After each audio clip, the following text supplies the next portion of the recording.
ಮಳೆಗಾಲ ಚಳಿಗಾಲ ಬಂತು ಅಂದರೆ ಬೋನಸ್ ಥರ ಕೆಮ್ಮು ನೆಗಡಿ ಶೀತ ಸಹ ಒಟ್ಟಿಗೆ ಬಂದ್ಬಿಡುತ್ತೆ ಅಲ್ವಾ. ಹಾಗಾಗಿ ನಾನಿವತ್ತು ಒಂದು ಆರೋಗ್ಯಕರವಾದಂಥ ಮತ್ತು ಕ್ವಿಕ್ಕಾಗಿ ಮಾಡ್ಕೊಳ್ಳೋ ಅಂಥ ಹಾಲು ಸಾಂಬಾರ್ ಜೊತೆಗೆ ನಾನು ನಿಮ್ಮೊಟ್ಟಿಗೆ ಬಂದಿದ್ದೇನೆ.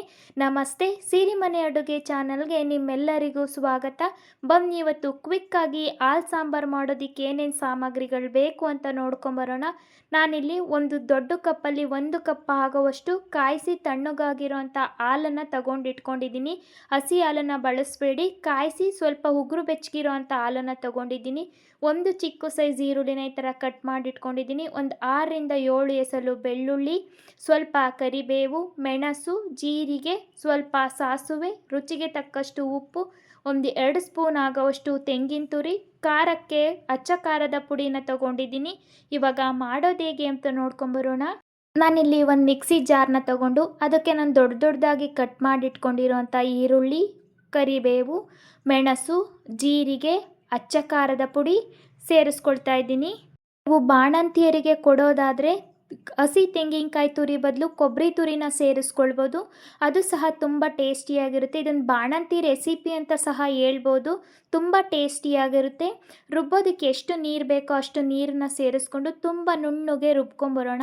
ಇವಾಗ ಸಾಂಬಾರು ಮಾಡೋ ಅಂಥ ಪಾತ್ರೆಗೆ 1 ಸ್ಪೂನಷ್ಟು ಎಣ್ಣೆನ ಸೇರಿಸ್ಕೊಂಡು ಸ್ವಲ್ಪ ಸಾಸುವೆ ಚಿಟಪಟ ಅಂತ ಸಿಡಿದ ಮೇಲೆ 1 ಎಸಳ ಆಗೋಷ್ಟು ಕರಿಬೇವನ್ನ ಸೇರಿಸ್ಕೊಂಡು ಇವಾಗ ನೈಸಾಗಿ ಪೇಸ್ಟ್ ಮಾಡಿಟ್ಕೊಂಡಿರೋಂಥ ಖಾರನ ಸೇರಿಸ್ಕೊಳ್ತಾ ಇದ್ದೀನಿ. ಸಾಧ್ಯ ಆದಷ್ಟು ನುಣ್ಣಗೆ ರುಬ್ಕೊಳ್ಳಿ, ಆವಾಗ ಟೇಸ್ಟು ತುಂಬ ಚೆನ್ನಾಗಿರುತ್ತೆ. ಕೆಮ್ಮು ನೆಗಡಿ ಶೀತ ಗಂಟ್ಲು ಕೆರೆತಕ್ಕೆ ಸಹ ಇದು ತುಂಬ ಟೇಸ್ಟಿಯಾಗಿರುತ್ತೆ. ಈ ಮಳೆಗಾಲ ಚಳಿಗಾಲದಲ್ಲಿ ಈ ರೆಸಿಪಿನ ಒಂದ್ಸತಿ ಟ್ರೈ ಮಾಡಿ. ಆರೋಗ್ಯಕ್ಕೆ ತುಂಬ ಒಳ್ಳೆಯದು ಮತ್ತು ಟೇಸ್ಟಿಯಾಗಿ ಸಹ ಇರುತ್ತೆ. ಇವಾಗ ನಾನು ಸ್ವಲ್ಪ ಅರಿಶಿಣ ಪುಡಿನ ಸೇರಿಸ್ಕೊಂಡು ರುಚಿಗೆ ತಕ್ಕಷ್ಟು ಉಪ್ಪನ್ನ ಸೇರಿಸಿ ಒಮ್ಮೆ ಚೆನ್ನಾಗಿ ಅದನ್ನು ಕುದಿಸ್ಕೊಳ್ತೀನಿ. ಹಾಲು ಸಾಂಬಾರು ಒಡೆದೋಗುತ್ತೆ ಅಂತ ಹೇಳಿ ಖಾರ ಹಾಕೋದಿಲ್ಲ, ಉಪ್ಪು ಹಾಕೋದಿಲ್ಲ, ಆಗಾಗ್ಗೆ ಮಾಡಿರೋದನ್ನು ನಾನು ನೋಡಿದ್ದೀನಿ. ಏನೂ ಆ ಥರ ಆಗೋದಿಲ್ಲ. ಈ ಥರ ಮಾಡ್ಕೊಳ್ಳಿ. ಖಾರನೂ ಸೇರಿಸ್ಕೊಳ್ಬೋದು, ಉಪ್ಪನ್ನ ಸಹ ಸೇರಿಸ್ಕೊಂಡು ಮಾಡ್ಕೊಳ್ಬೋದು, ಏನೂ ಒಡೆದೋಗೋದಿಲ್ಲ. ಈ ಥರ ಚೆನ್ನಾಗಿ ಕುದಿ ಬರಬೇಕು. ಹಾಲು ಹಾಕ್ಸಿದ ಮೇಲೆ ನಾವು ಕುದಿಸೋ ಆಗಿಲ್ಲ. ಹಾಗಾಗಿ ಫಸ್ಟೇ ಈ ಮಸಾಲೆನ ಚೆನ್ನಾಗಿ ಕುದಿಸ್ಕೊಳ್ಳಿ. ಉಪ್ಪು ಖಾರನ ಚೆಕ್ ಮಾಡ್ಕೊಳ್ಳಿ. ತುಂಬ ಟೇಸ್ಟಿಯಾಗಿ ಬರುತ್ತೆ. ಒಂದು ಸತಿ ಟ್ರೈ ಮಾಡಿ. ಬಾಣಂತಿಯರಿಗೆ ಸಹ ನೀವು ಇದನ್ನು ಮಾಡ್ಕೊಳ್ಬೋದು. ತುಂಬ ಚೆನ್ನಾಗಿರುತ್ತೆ ಮತ್ತು ಹಾಲು ಸಹ ಬ್ರೆಸ್ಟ್ ಮಿಲ್ಕ್ ಸಹ ಇನ್ಕ್ರೀಸ್ ಆಗುತ್ತೆ.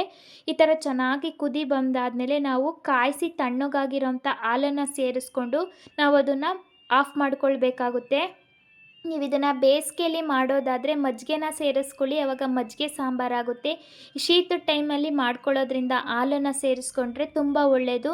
ಹಾಗಾಗಿ ನಾನಿವಾಗ ಹಾಲನ್ನು ಸೇರಿಸಿ ಒಮ್ಮೆ ಚೆನ್ನಾಗಿ ಮಿಕ್ಸ್ ಮಾಡಿಕೊಂಡು ಸ್ವಲ್ಪ ಈ ಥರ ಬಿಸಿ ಆದಮೇಲೆ ನಾವು ಅದನ್ನು ಆಫ್ ಮಾಡಬೇಕು. ಹಾಲನ್ನು ಸೇರಿಸಿ ಕುದಿಸೋ ಹಾಗಿಲ್ಲ. ನೋಡ್ತಾ ಇರ್ಬೋದು ನೀವು, ಈಸಿ ಆ್ಯಂಡ್ ಟೇಸ್ಟಿ ಆಗಿರುವಂಥ ಒಂದು 5 ನಿಮಿಷದಲ್ಲೇ ಈ ಹಾಲು ಸಾಂಬಾರು ರೆಡಿ ಆಯಿತು. ಬಿಸಿ ಬಿಸಿ ಅನ್ನದೊಟ್ಟಿಗೆ ಮುದ್ದೆಯೊಟ್ಟಿಗೆ ಸರ್ವ್ ಮಾಡೋದಕ್ಕೂ ಸಹ, ಹಾಗೆ ಒಂದು ಲೋಟ ಕುಡಿಯೋದಕ್ಕೂ ಸಹ ತುಂಬ ಚೆನ್ನಾಗಿರುತ್ತೆ. ಒಂದು ಸತಿ ಟ್ರೈ ಮಾಡಿ.